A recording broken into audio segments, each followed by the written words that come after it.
we often make these plans for our lives, and we draw them out even meticulously, and a lot of times, at least for me, that things don't go as I plan them. And when I was younger and I'd moved to Nashville a number of years ago, I had really detailed plans for a career in music.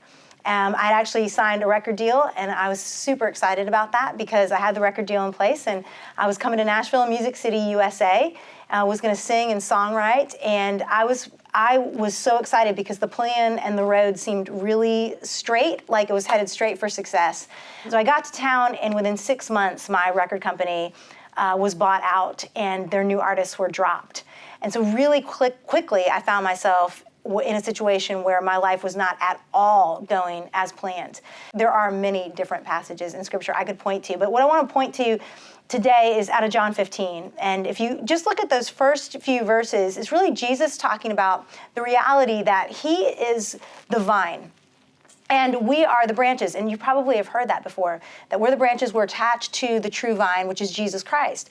However, there's another character, if you will, in that metaphor, and it is God the Father, who is the vine dresser. He is the one who dresses the vine, or who prunes, he prunes the branches. And so when I looked at that, I realized that God is the one who prunes us. And oftentimes when he prunes us, he changes our path. And it's not just that he prunes sin out of our lives, he also prunes not just the bad for the good, but the good for the better.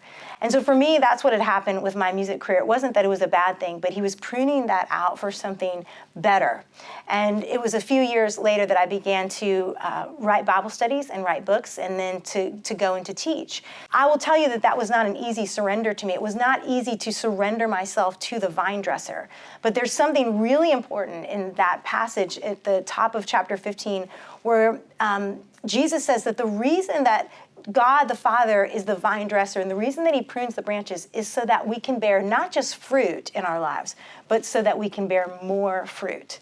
So when things in our lives don't go as planned, so often that is an opportunity for us to surrender ourselves to God the pruner, to God the vine dresser, so that our lives can actually bear more fruit. So I hope that that's encouraging for you to take peace in that, and to be able to look and go, you know what, God has not lost control of my life. He is the perfect pruner, and anything that he is taking away or changing, it's so that we will bear fruit, more fruit, and fruit that will last.